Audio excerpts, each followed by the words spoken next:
I was thinking about this, just like very random thought. But when do we stop wishing each other Happy New Year? Like, is it like after a week? Is it like after a month? If I like haven't seen somebody all 2020 and it's like September, can I say Happy New Year? Right? Like, I don't know. I was just thinking about that. I was just weird. Yeah. Not that that really has anything to do with anything. I was just wondering. Okay, so we are back in Deuteronomy. It has been like a month since we've been here, and it's been good, but we're jumping back into this. And because we're kind of jumping back in, and it's kind of like right in the middle of the book, I thought it would be good if we did this like big review of Deuteronomy. So we're actually going to start, really big picture, so that we can kind of dial into what we're going to be talking about. So, what is the whole Bible about? Jesus. Nice. Perfect Sunday school answer, right? It's the story of Jesus, right? It's God's story of how he's working to redeem his people that eventually finds its fulfillment in Christ, in Jesus, and the whole Bible revolves around Christ. Okay, so we got Jesus, big picture. Now we're going to go Old Testament, a little bit harder maybe, but what's the Old Testament about? If you could sum up the entire Old Testament in like a word or a sentence, what would you say it's about? Okay, perfect. The anticipation of Jesus, right? So, Advent, we talked about anticipating Jesus, right? That's what the entire Old Testament is about. It's this building up, giving the Israelites and giving everybody in the world just a clearer and clearer picture of who Christ will eventually be, and then to have him come at the beginning of Matthew, okay? So we got Jesus, we got anticipating Jesus. Now we're going to break it down even more to the first 5 books of the Bible, the Torah, right? What is the first 5 books of the Bible about?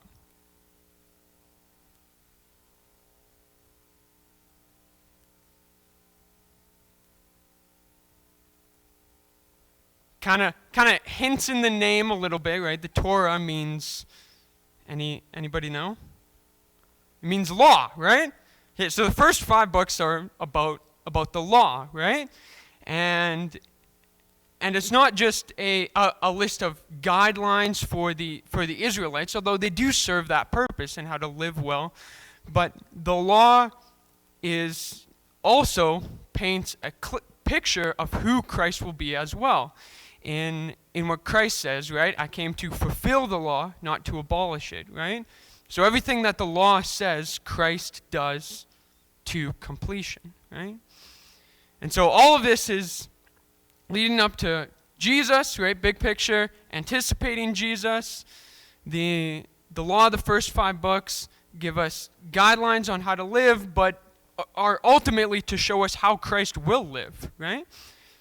And now we're going to break it down even more. Hopefully this isn't a lot for you guys. Hopefully I don't lose you guys. Into Deuteronomy. What is Deuteronomy about?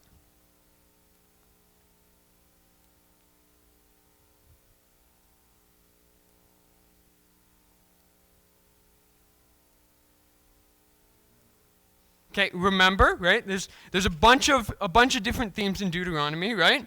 About remembering what God has done, right? And anticipating coming into the promised land, right? We're gonna break down names a little bit here. Okay, Deuteronomy. Anybody know what Deuteronomy means? Yeah.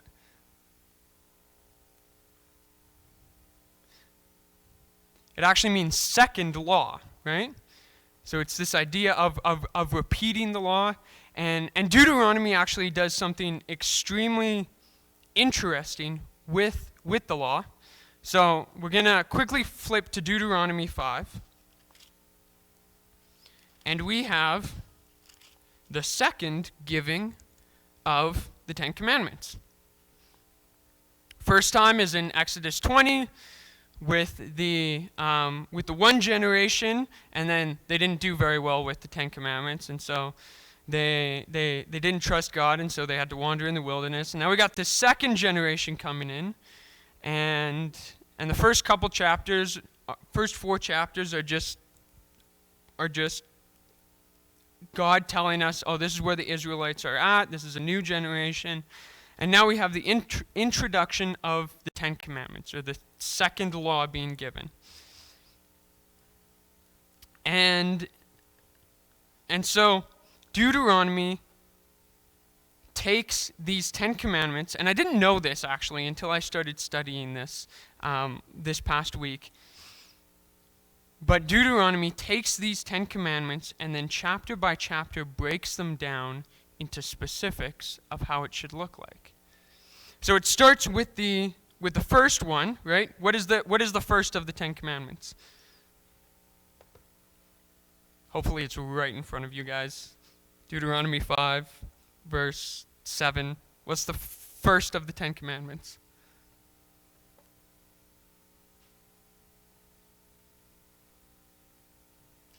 I won't hark on you guys too bad, because, to be honest, if somebody would have asked me what are all the 10 commandments, I probably couldn't name them in order, or even all 10. So the first one, Deuteronomy 5:7, right? You shall have no other gods before me, right? Pretty simple, clear instruction, right? Chapter 6 is love the Lord your God, with this idea of don't love anything above God. Have one God, right? Then we move to chapter 7, and he continues to expand on this, right? Drive out the nations. Why? So that you don't worship their God. So you have one God. And then we move to chapter 8 continues with the first commandment, right? We move into chapter 9, the story of the golden calf, right? What command would that be? What command talks about, like, not making images? You guys are not like that interactive today. Must be because it's like 9 a.m., so everybody's a bit tired, right? That's fair. That's fair. I understand that. Yeah. Yeah, you shall not make for yourself an idol. So the second command is don't make an idol, and then he goes into the story about how they made an idol. And then he continues, right? So third command is don't misuse God's name, or don't misrepresent him, right? And then we have chapter 12 talking about one place of worship. There's one God, and he's represented in his temple. And then we move to chapter 14, where it talks about clean and unclean food, right? And this idea of God is holy and he is set apart, and to represent him well, you are to live a life that is different, that's set apart, right? Is everybody kind of following with this train of thought, right? Breaking down the 10 commandments as the chapters go, okay? Is this making sense? Okay. If you guys don't get anything else out of this, just remember Deuteronomy breaks down the 10 commandments. That's it. Just take that away. Okay, so now we're into chapter 15. Anybody want to take a gander on which commandment we're talking about?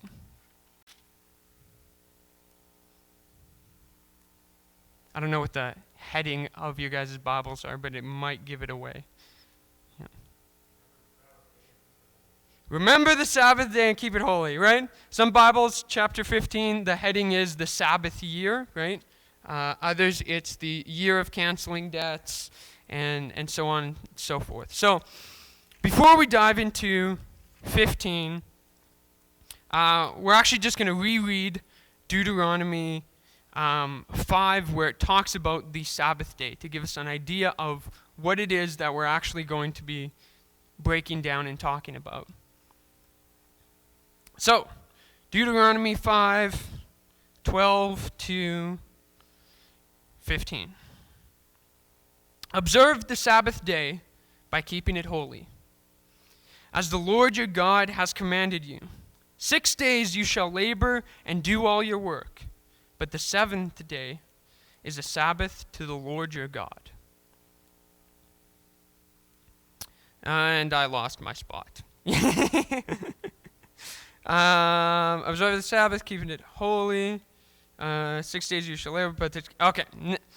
Now it shall not. Now on it you shall not do any work, neither you, nor your son or daughter, your male or female servant, nor your ox, nor any donkey, nor any animal, nor any foreigner residing in your towns, so that your male and female servants may rest, as you do. Remember that you were slaves in Egypt, and that the Lord your God brought you out of there with a mighty hand and an outstretched arm. Therefore, the Lord your God has commanded you to observe the Sabbath day. Okay, pretty clear, right? Sabbath day, work 6, rest 1, right? And this day is set aside to not just rest for everybody, but to ultimately remember what God has done, right? That it is God who has given rest, and that they were once slaves, and now they have been set free, and so they can rest now. They can be at peace, right? Okay. Now, Deuteronomy 15. At the end of every 7 years, you must cancel debts. This is how it is to be done. Every creditor shall cancel any loan they have made to a fellow Israelite. They shall not require payment from anyone among their own people, because the Lord's time for canceling debts has been proclaimed. You may require payment from a foreigner, but you must cancel any debt your fellow Israelite owes you. However, there need be no poor people among you, for in the land the Lord your God is giving you to possess as your inheritance, He will richly bless you. If only you fully obey the Lord your God and are careful to follow all these commandments I am giving you today. For the Lord your God will bless you as He has promised, and He will lend to many nations, and you will lend to many nations, but will borrow from none. You will rule over many nations, but none will rule over you. If anyone is poor among your fellow Israelites in any of the towns of the land the Lord your God has given you, do not be hard-hearted or tight-fisted towards them. Rather, be open-handed and freely lend to them whatever they need. Be careful not to harbor this wicked thought. The 7th year is coming. The year for canceling debts is near, so that you do not show ill will towards the needy among your fellow Israelites, and give them nothing. They may then appeal to the Lord against you, and you will be found guilty of sin. Give generously to them, and do so without a grumbling heart. Then, because of this, the Lord your God will bless you in all your work and in everything you put your hand to. There will always be poor people in the land. Therefore, I command you, be open-handed towards your fellow Israelites, who are poor and needy in your land. If any of your people, Hebrew men or women, sell themselves to you and serve you 6 years, in the 7th year you must set them free. And when you release them, do not send them away empty-handed. Supply them liberally from your flock, your threshing floor, and your winepress. Give to them as the Lord your God has blessed you. Remember that you were slaves in Egypt, and the Lord your God redeemed you. That is why I give you this commandment today. But if your servant says to you, I do not want to leave, because he loves you and your family and is well off with you, then take an anvil and push it through his earlobe into the door, and he will become your servant for life. Do the same to your female servant. Do not consider it a hardship to set your servant free, because their service to you these 6 years has been worth twice as much as that of a hired hand, and the Lord your God will bless you in everything you do. Set apart for the Lord your God every firstborn male from your herds and your flocks. Do not put the firstborn of your cows to work, and do not shear the firstborn of your sheep. Each year, you and your family are to eat them in the presence of the Lord your God at the place he will choose. If an animal has a defect, is lame or blind, or has any serious flaw, you must not sacrifice it to the Lord your God. You are to eat it in your own towns. Both the ceremonially unclean and the clean may eat it, as if it were a gazelle or a deer. But you must not eat the blood. Pour it out on the ground like water. Okay, so there's a lot there, right? A lot in 23 verses, right?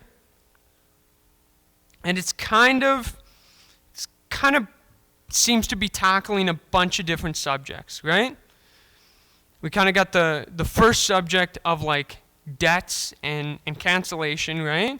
And it talks about that for a couple verses, and then all of a sudden it jumps to generosity and how you are to be generous, and then it's like, oh yeah, and let's talk about slaves as well, and let's set them free, and then at the very end, just to throw a wrench in it, it's like, oh yeah, and animal sacrifices, those are important, right?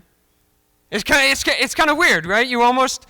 The first time you read it, you almost get the sense that Moses is like a parent sending his kids off to college and is just like tossing information at them, hoping something's going to stick, right? Like, oh, don't forget to change your oil on your car, or, oh, right, like exercise regularly, or like, oh, make sure you like study well, oh, and make a lot of friends, and you're like, none of these relate to each other, right? Like, you're just throwing darts at a dartboard here, right? But there is a connecting theme, and oftentimes it can be hard to figure out, and hard to gauge. But kind of the easiest way to kind of figure out, at least that I've found, is if there is a connecting idea, it tends to come about through a word or a phrase that is repeated through the topics. Right? So, question for you guys. Is there a word or a phrase that is repeated in all kind of 4 of these topics? Yeah. Or a like underlining principle? Yeah.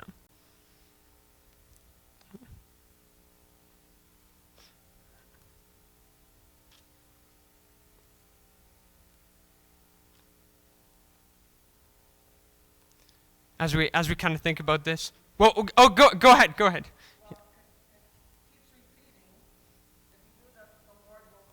Yeah. Blessing is a huge part of it. I think the word bless is, depending on your translation, repeated like 5 or 6 times in the book.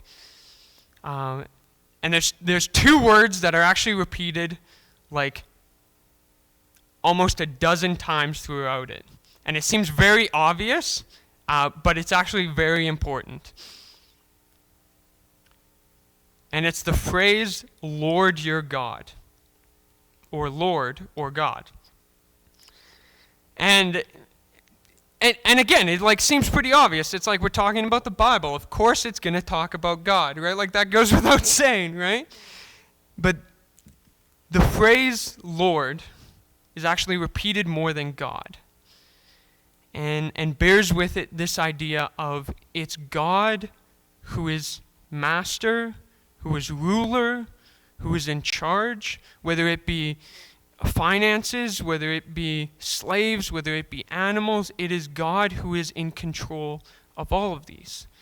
He is the Lord and master, and we are merely just stewards of what God has given us. Everything is ultimately his. And so, it seems very obvious, but it's very important as we continue to understand that everything we have is not ours. It's God's.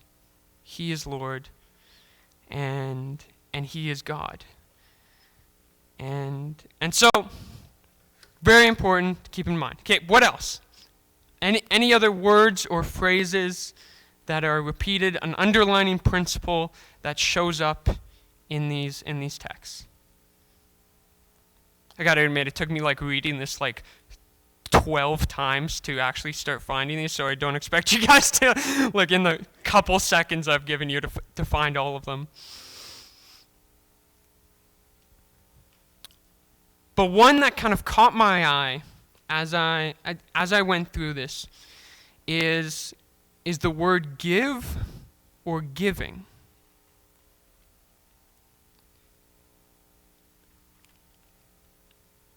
And it starts off with verse 4. However, there need be no poor people among you, for in the land the Lord your God is giving you to possess as your inheritance, he will richly bless you, right? Talking about what Rosemary said, right? Bless is repeated, right? But it's God who has given them the land, right? So, next verse, right? If only you fully obey the Lord your God and are careful to follow all these commandments I am giving you. God is Lord. He is in control of everything. He graciously gives us stuff, but then also gives us guidelines or rules on what to do with that.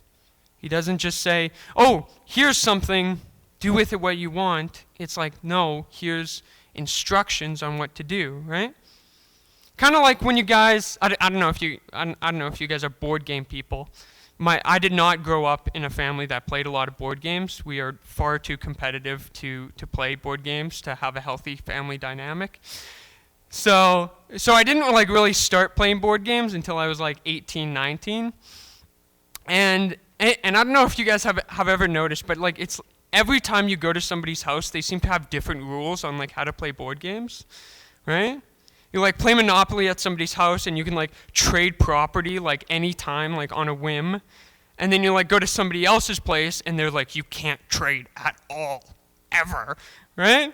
And you're like, what are the rules? Like, I don't know how to play, right? But what would happen if there were no rules in board games?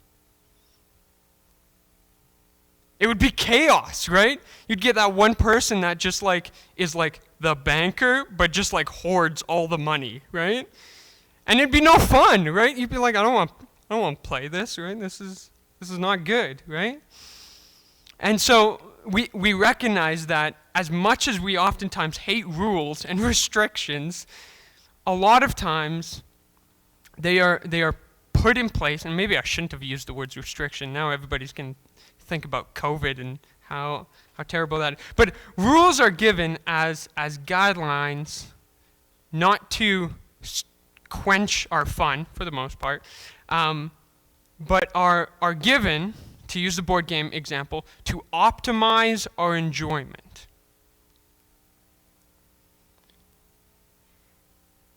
And so when God gave the Israelites and has given us commands, it's to optimize our life in obedience to Him as reflections of Him. Okay, so God gave commands, right? Skipping over verse 6, we all of a sudden have verse 7, where again we're talking about giving. If anyone is poor among your fellow Israelites, in any of the towns the Lord his God has given you, right? This repetition, giving you the land, right? What are you supposed to do? You're supposed to be generous, to be open-handed, right? God has given you a whole bunch, so if we're supposed to be like God, then we are also supposed to give, right?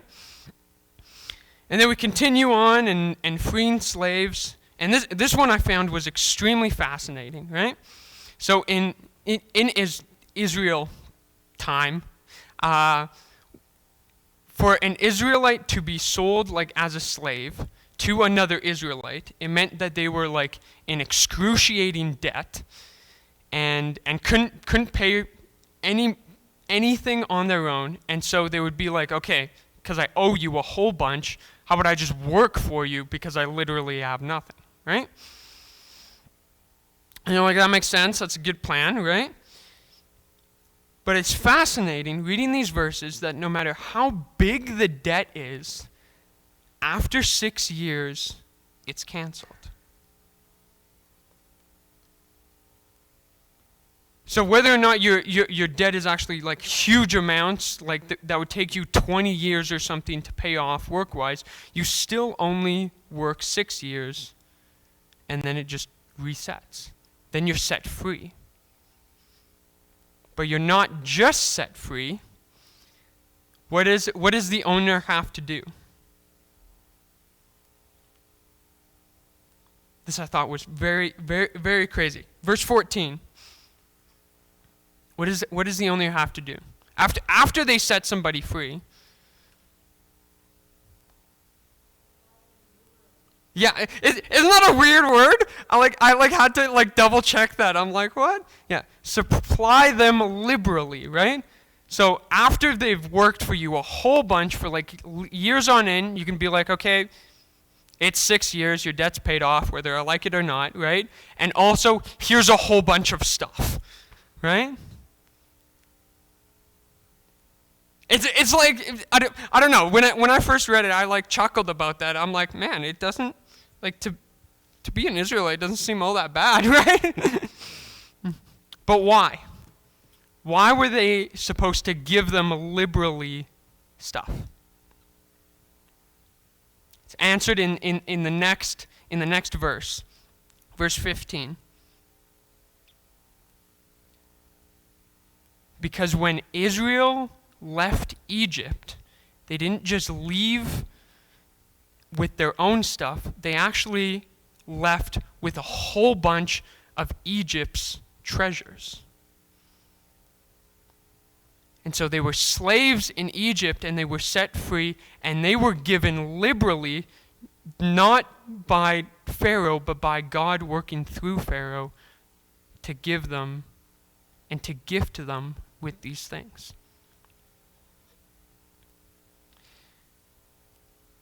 And so what about firstborn animals? I don't know in your guys' translation, but the word give doesn't show up in those, at least in my translation, in those 4 or 5 verses where it talks about firstborn animals. So is that a totally different thought? Or is it somehow still connected?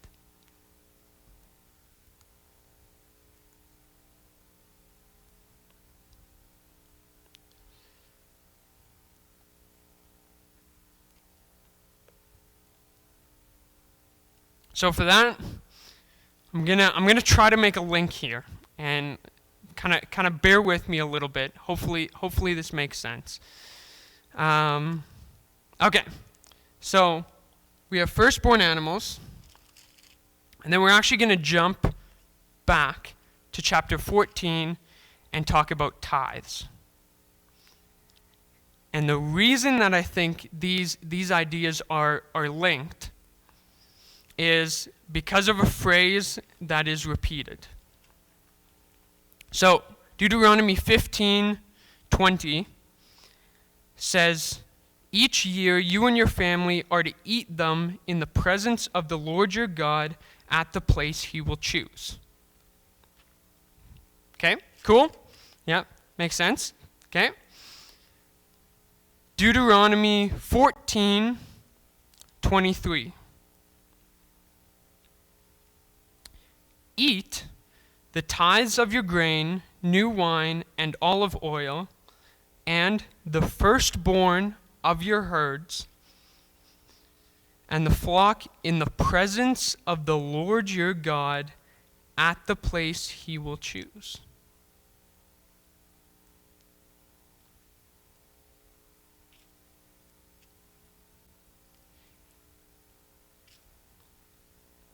And then there's a link as well to Deuteronomy 15:1 at the end of every 7 years.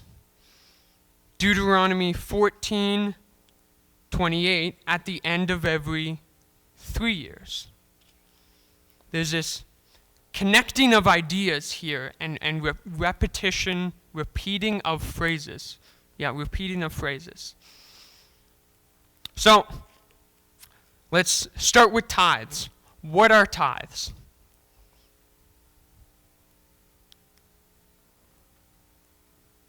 Why do we tithe? Is it just because we're supposed to? Yeah.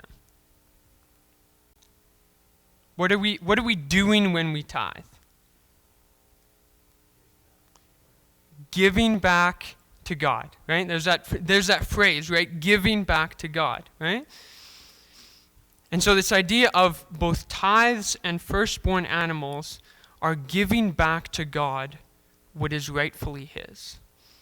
And they kind of bookend this idea of the Sabbath, right? So we start with tithes, giving back to God, right?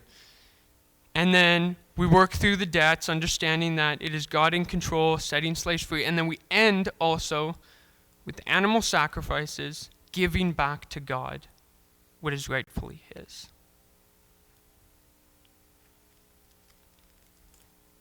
And so what does giving have to do with rest or the Sabbath? Because that's the commandment we're talking about. That's the commandment he's explaining. What does this have to do with rest and the Sabbath?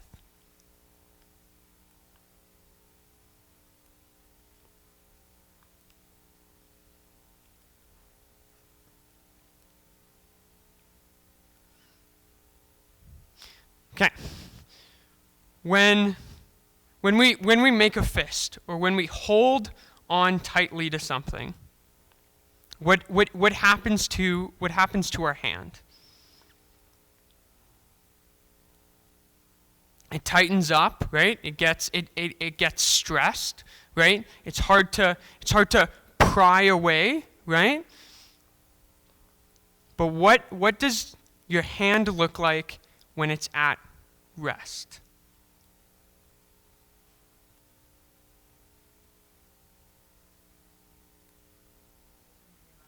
It's open. It's relaxed.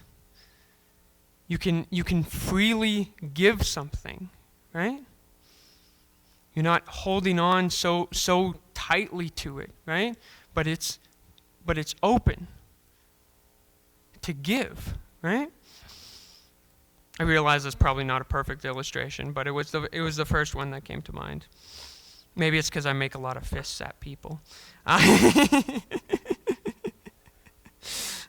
So when it's open, it's whatever object that is inside is then set free. And so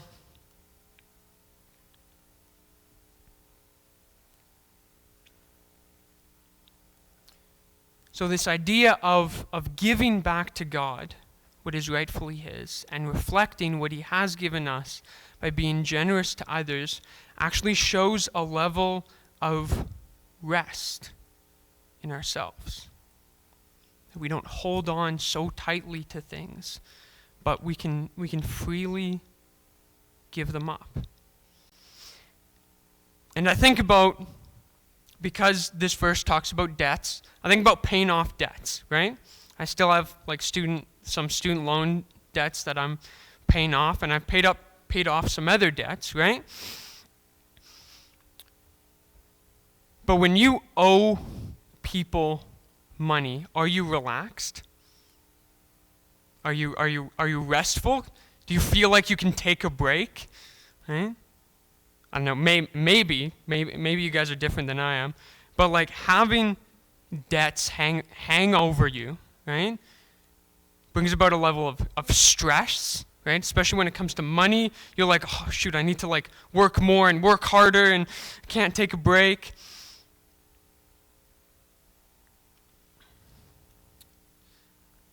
But when your debts are paid off,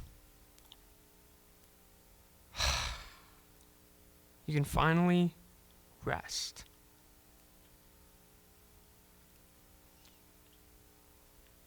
And so what does this have to do with Jesus? Because remember, we went big picture, right? Everything in the Bible has to lead up to Christ and what He has done. So what does rest and maybe even freedom have to do with Jesus?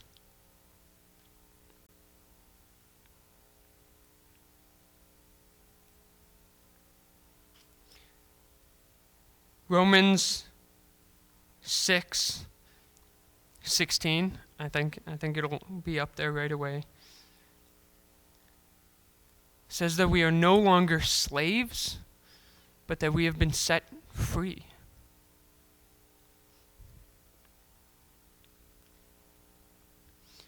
And Hebrews 4 talks about how we now find our rest in Christ. How he has set us free.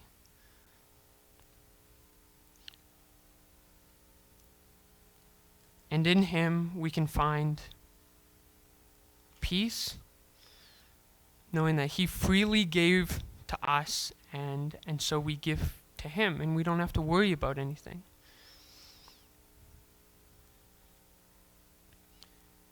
And Hebrews 4 gives the example, back to Deuteronomy, of the Israelites, and how one generation didn't trust God, but instead thought it would be better to hold on tightly to what they thought was right.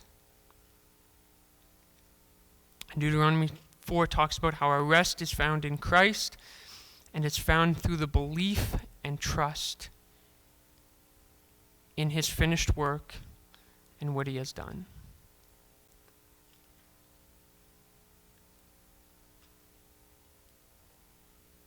So,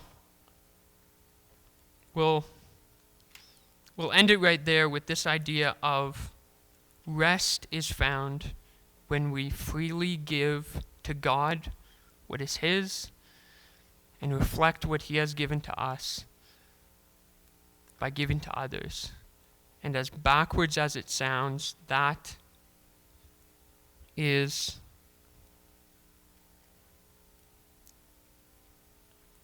when we can finally relax and trust that God will do what he has always done, and that's take care of us and rescue us. So, I'll pray, and then we'll move into communion. Heavenly Father, God, we thank you for what you have done for us on the cross. God, in setting us free, and not just setting us free to wander, but in generously giving us more than we can ask or imagine when we've been set free. And God, I pray now that as we continue with today, God, that we would remember that our rest, our hope is found in trusting you and in believing in what you have done for us on the cross. Amen.